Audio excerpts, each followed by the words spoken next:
Hey, so this looks different. Yeah, you may notice we're in a little bit of a different space. This isn't my usual filming environment, and I wish I could show you more, but that would defeat the entire purpose of this video and this new series onto my channel.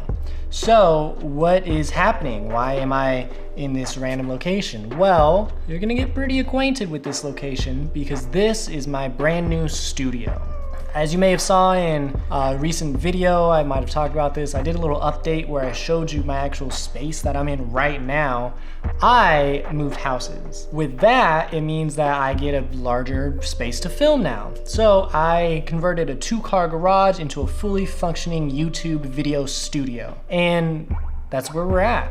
So every single Friday, you're gonna be seeing a little bit more of me build this studio myself. I am so glad that this no longer is consuming my entire life. I can have my time back and I get to have some pretty good content for you. So with that being said, subscribe because we're doing this weekly. So let's take it back to the very beginning, to my old house as I was starting to move.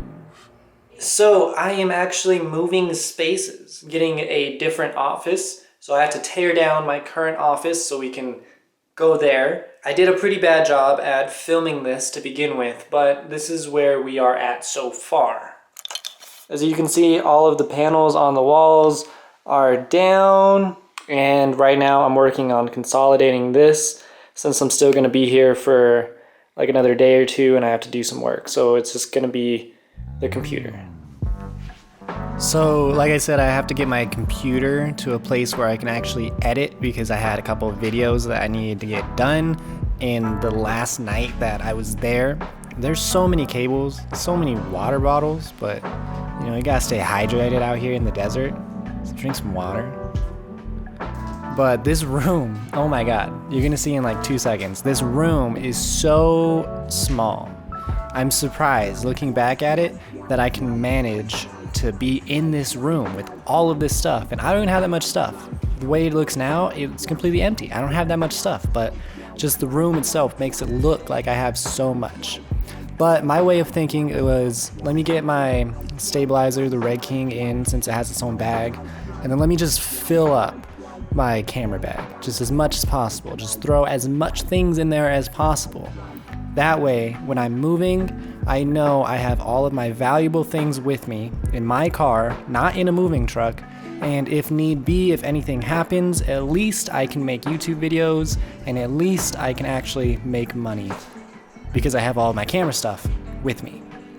And that was really filled to the brim. That camera bag was like 20, 25 pounds. But that's it. That's my room. That's all. And it's so weird looking at it empty. It looks so strange. Like, I didn't know that I had that much stuff in that. Like, looking at some of that footage, my space was so small before. It was like really, really small, and I had so much stuff, it felt like. Looking around now, I don't think I have that much stuff like at all.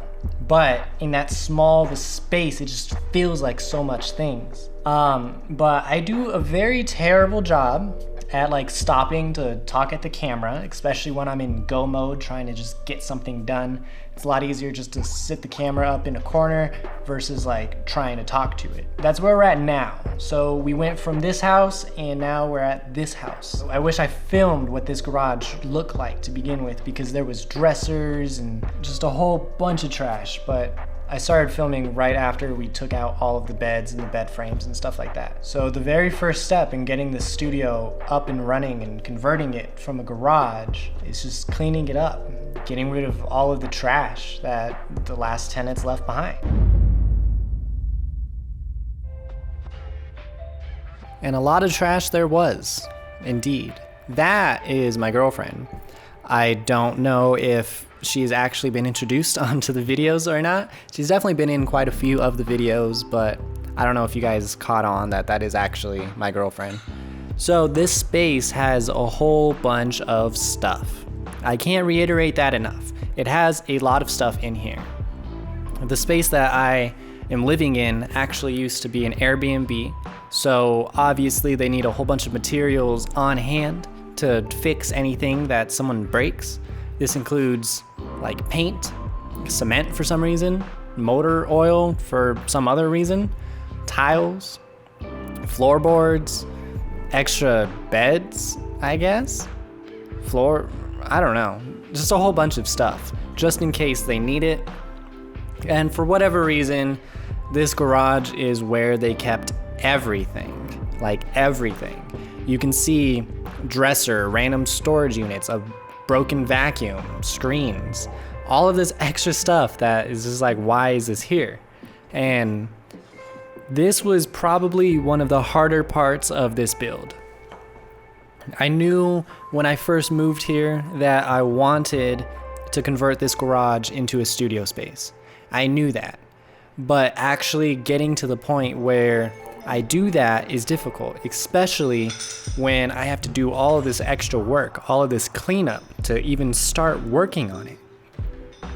That's difficult.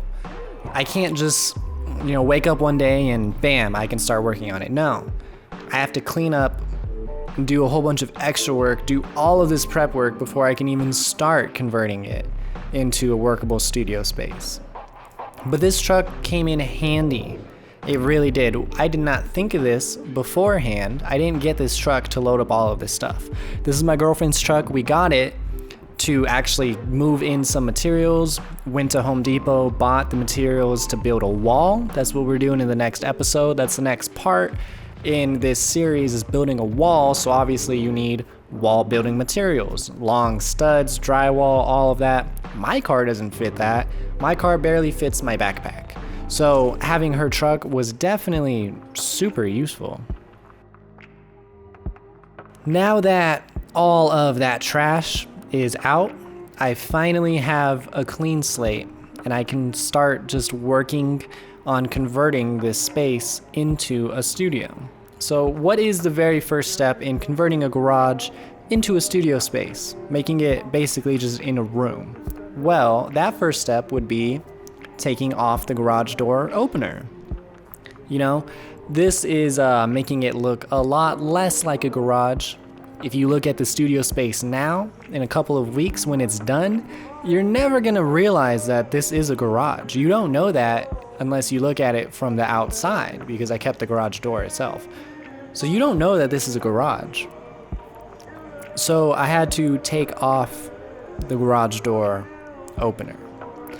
And I found with this entire process, this was just the first instance, everything is a lot more intimidating than it actually is. If you want to build your own studio, you can. You definitely can. I don't have any experience doing any of this. Definitely not.